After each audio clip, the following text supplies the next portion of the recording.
Welcome to another Beyond All Reason video. Today, we're going to be taking a look at my blueprints. I've been getting comments over and over again, both on stream and in my videos, talking about how I just need to remake my blueprints to where my AFUSs will not explode on me if I am under attack. So that's what we're going to be looking at today. We're going to be finding a way to create an AFUS blueprint that will not chain react if one segment is destroyed.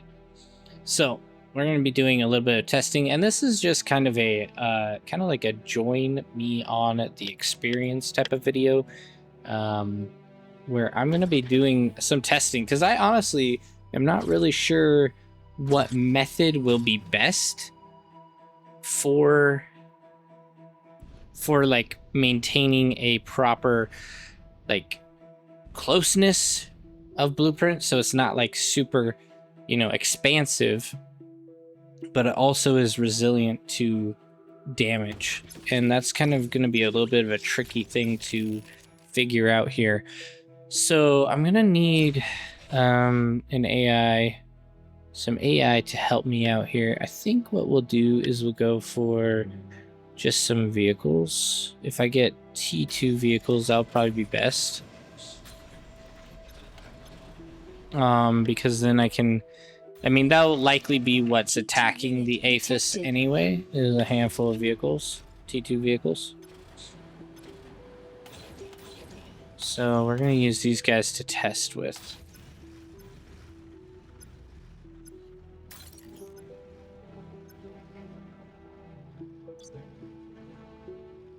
Hopefully they don't go rampaging and killing my commander. We'll see what happens. So this is just to test the wall to see. Actually, I want to kind of check two things while they travel here. I want to check two different types of problems. One would be if they hit the wall first. One would be if they hit the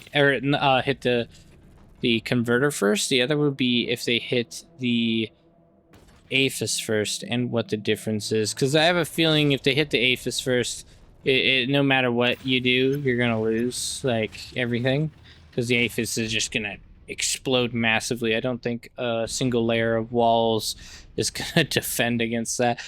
I don't even know if you can do a layer of walls to defend against that. That's another thing I'm gonna be testing, is how many walls can survive an AFUS explosion. And the next question is, basically, how well does it block? Okay, so that actually was quite good. So that was only what, 70%? 70%, which is not bad, honestly, because I think just directly side by side, let's check this, directly side by side, I believe if your converters are right next to your AFUS, then it's going to be down to like 30%, and this was only 73, 72%. So that's actually really quite incredible that one layer of walls blocks so much damage. Okay, let's try side by side here. I have a feeling it's going to be quite a significant change. 60%. Okay, so it blocked maybe 10% damage. Not quite what I was expecting. I thought it would be a little bit more than that. Well, that's not too bad, I guess. Let's see. I wanted to do... Let's see, 3 walls. We'll do 4 walls, and then we'll do one with, I think, like just 8 walls or something crazy. Just a massive amount of walls. I build another T2 down here and get another guy to help build this out. I don't know if he'll get there in time, but we'll give it a shot. And then we'll do another one, basically just seeing where, like how far the explosion radius goes. I'm gonna reclaim these. Just get these out of here. We already did that test. And I'll test the exploding AFUS on this guy later. Exploding AFUS is definitely gonna blow up converters, regardless of what happens, I think.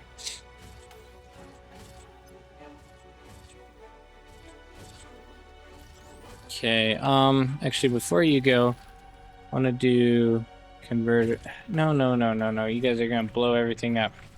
I do not want you to blow everything up. Converters on all the edges here.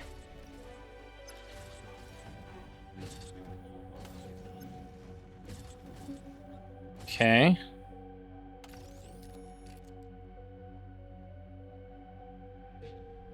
I think actually I'm gonna put these guys on. Oh no! Ah, you little. Hold fire, please. Come on now. All right, we need to rebuild those. Apparently, we have some very aggressive tiger tanks. And I think we'll reclaim this guy. Get that out of there so it doesn't explode. And then we'll come over here and build this. We might not even need to test this one, depending on how this test goes.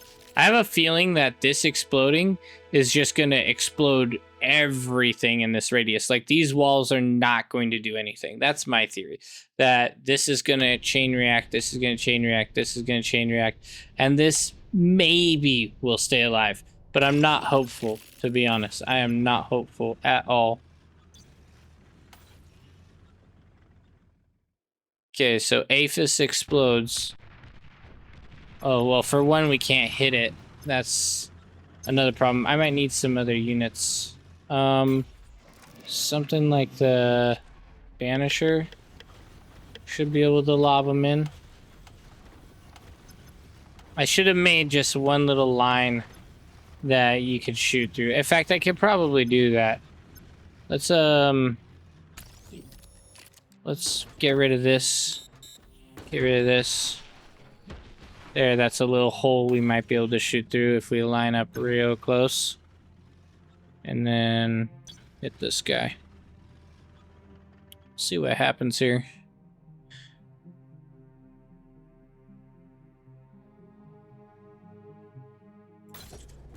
Wait. Okay, now we're hitting largely.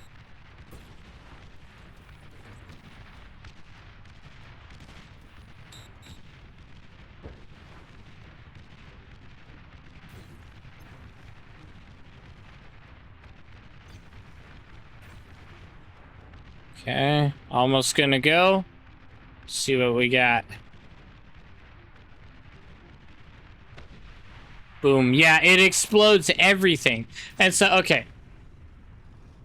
This is exactly why I don't understand the big concern with building a AFUS farm that doesn't chain react. Because no matter what you do, there is going to be a large amount of reaction. Just like a massive amount of reaction. Just one AFUS goes, it sends devastation across your entire base, even this far. Like, these walls are down to 40% HP. 40% HP. These walls, like, all the other walls here are completely destroyed. But it's just like an insane amount of devastation. And so trying to defend your economy from this killing things is ridiculous. It's ridiculous because, like, no matter what, it's going to pop every converter in your entire base. It's going to pop all of your build power no matter what you do. So the other way we could possibly make it a little better is, I guess you could do, I don't know, maybe like 2 AFUS and then maybe like 3 con turrets, that 3 for con turrets, and then have your advanced converters here. The problem is that would chain react too. So it's almost like no matter what you do... Oh, please don't blow up my stuff. Forgot these things have massive range. It's almost like no matter what you do, there's going to be a massive amount of chain reaction. So the next question would be, how close can we get to an AFUS before it explodes? So let's test that theory as well.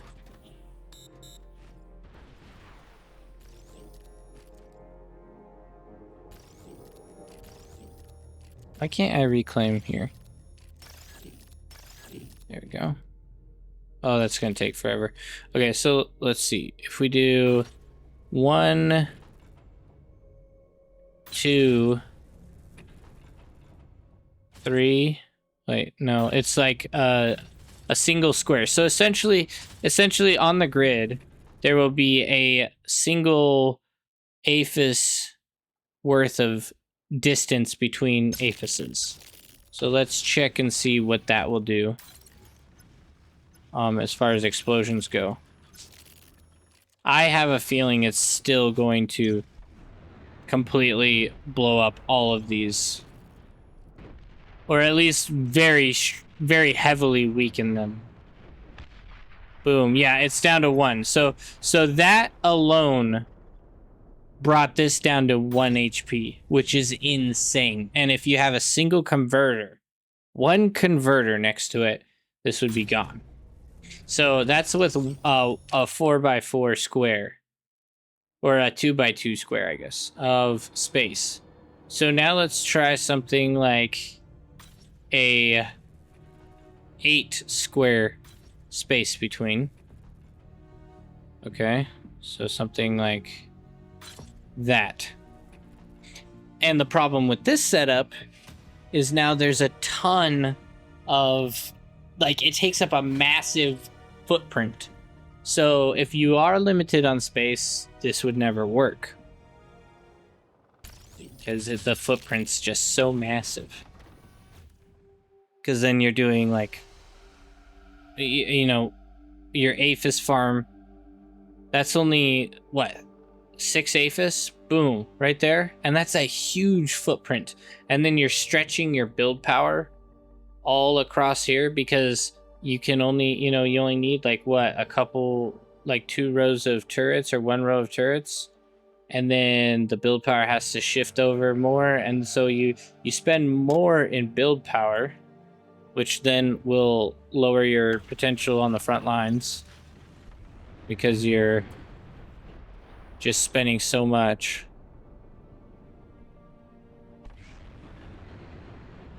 Boom. Oh my word.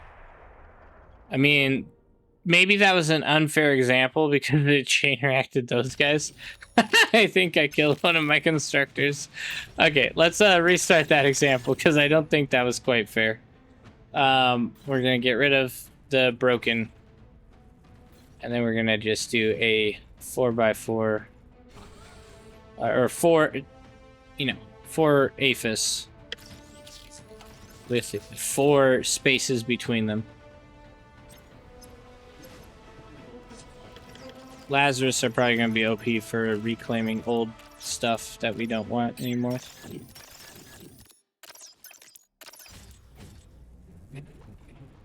Okay, let's see what we got here, boys. See what we got.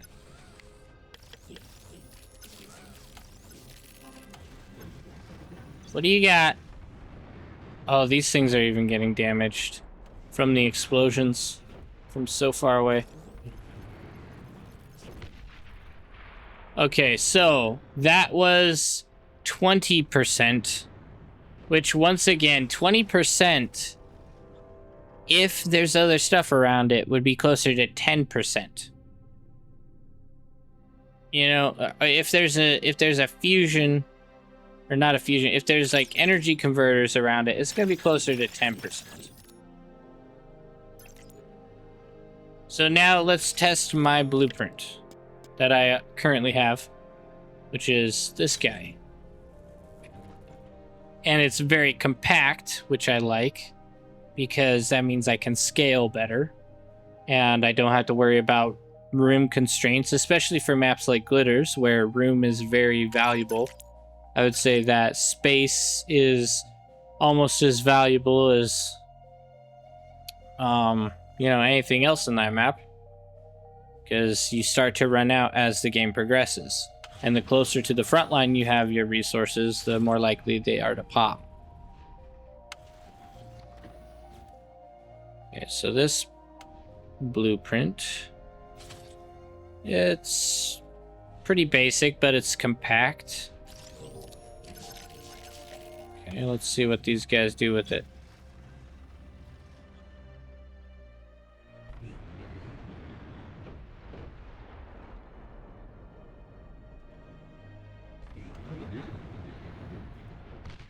Boom, the whole thing pops, okay? So, regardless of what happens at that point, you're probably gonna chain react the whole base. You know, if you have like 7 of them lined up, you're gonna chain react all rows of 7. The other thing you could do maybe is build walls around them or around the AFUS section. Which I don't know if I like that though. So you have AFUS, converter AFUS, and then you do walls around the AFUS section.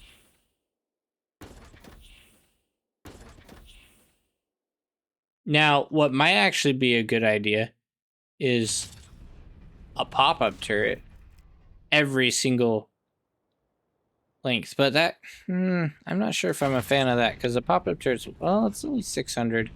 It might actually be worth it, to be honest, just because you have and like have a forward face to it. That way nothing small is going to easily kill it. Not really sure. Anyway, let's give this a shot.